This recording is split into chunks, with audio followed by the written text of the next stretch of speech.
Whoa, cold tires.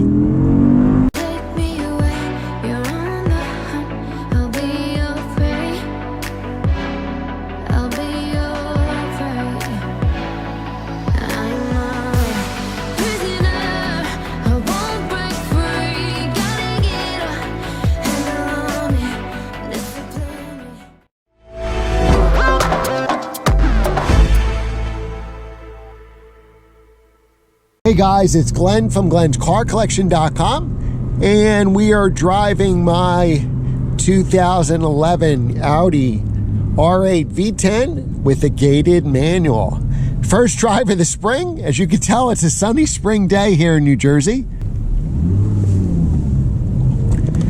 It's a sunny day here. Whoa, cold tires. In New Jersey, this is what we consider sunny for March. So it's my first drive of the spring, mild winter. Only, I think, 2 snowstorms this year that I had to shovel. So I did get to drive the cars maybe once a month. I think there was one day in February, took them out one day in January.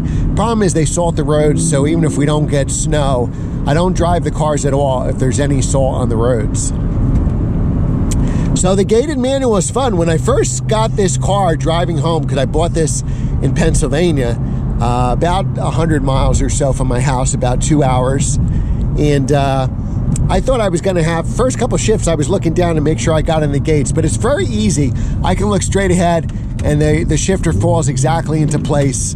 Unlike new cars, I just got out of, filmed earlier this morning, the new Cayman GT4 and the new Cayman GT4 RS. So I don't know which videos I'm going to post first. Probably post those videos first before my own car. So definitely check out those videos. So the GT4 was a manual and it had rev matching. I was able to beat it and rev match it. But if you don't do anything, it rev matches perfectly. This is a 2011. There's no rev matching. We do have a backup camera that's decent, especially for 2011. It was probably state of the art for 2011. Now we do have the mag ride here. This is completely stock, this car. So it does have a really good ride. Where those cars were a lot stiffer, this car you could take your significant other, your kids out, go for a nice drive. You can only take one other person, but the ride is really, really nice in this car. And I could just press a button and it stiffens right up and I can take these corners with ease. So this car really reminds me a lot of my 2005 Acura NSX. This has a lot more power. This is probably 3.8 seconds to 60 with a V10 and a manual. The NSX also a manual, like about 5 seconds flat. So this is significantly faster than that car. Now, the R8 is an Acura, Honda, if you will. So it is it's more reliable and cheaper to fix when things go wrong than a German car. But this is the kind of power probably the NSX should have had in the first place. But they're both very good handling cars. I would say the NSX is even more balanced. But Audi did a phenomenal job here. And even if you get a gated V8, it's still a phenomenal car and you'll have the gated shifter. Now for a while, and it has a great sound. The V8 has a fantastic sound as well. For a while, I was contemplating doing a 2014 R8, so it's still like the first gen. It's like the first gen and a half, a 1.5 version, and they replaced the R-Tronic, which is a single clutch automated manual, with the S-Tronic, which is dual clutch. I wanted that V10 so bad because I never had a V10 car. I was actually contemplating 2014, 2015 R8 just because the V10 manual market had gone crazy and I thought I was priced out of it. And I almost was. So I really wanted that V10 sound, and the dual clutch in the 14s or 15s are very good. And the manual is very scarce. I think in the United States, 2014 model year, so the 1.5 still looks like this car, slightly facelifted, though I prefer the looks of this car. They only made like 100 manuals and then 50 in 2015, so those cars are really worth big money. So only, you know, a small percentage, whatever it is, 5% of these cars are manual. They made 13,000 V10, 740 are manual transmissions, and they're all gated. Every time somebody says, oh, you have a manual, is it gated? Every manual, whether it's a V10 or a V8, is gated. This is probably one of the worst seasons to drive. The salt's off the road, but the potholes are still here. And when they fill them in, it has all these pebbles. So spring is always rough for protecting the paint on your car. Let's put it that way. Now, this year, I have to do it because I've had this car 2 years and I haven't done it yet. Put an exhaust on this car.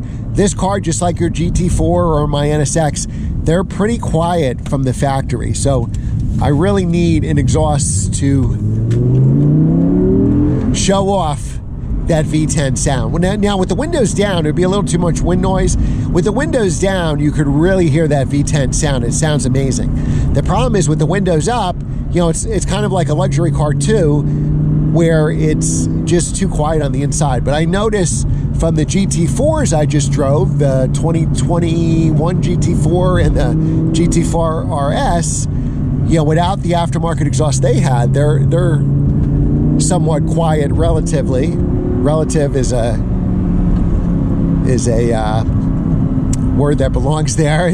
Relatively, they're quiet cars compared to how loud you would think they are. With aftermarket exhaust, they're insanely loud, and that kind of makes sense. That's what they should be, right? So what I would do is keeping that exhaust for resale value, because you always want to sell the car completely stock, and this car is completely stock and low mileage. When I bought it, I had 18,000 miles when I bought it, and I think we're at 22 now. Yep, 22,000, I think I hit the wrong button. Yeah, 22,451. All right, now Waze is telling me there's police here, so I gotta be careful.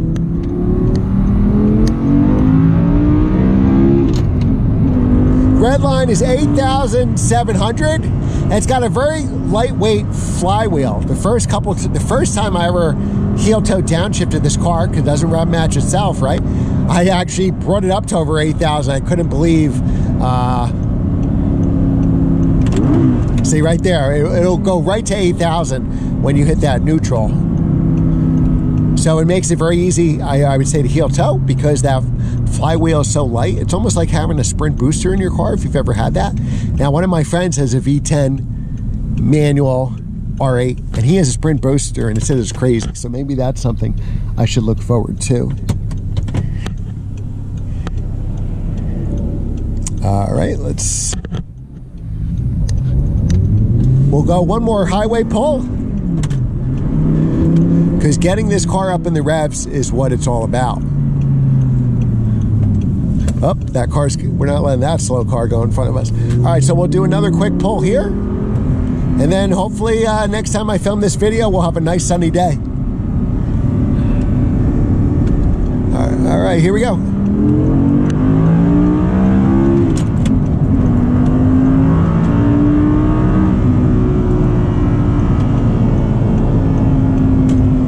And really, it's really faster than pretty much every car you pull up on the road. I know like a McLaren, Lamborghini would be faster, but you don't see those cars every day.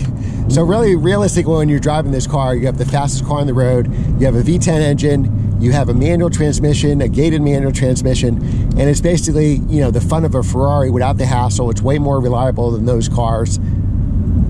And it is definitely a modern classic. All right, guys, thanks again for watching. Remember, like, share, and subscribe, and I will see you next time.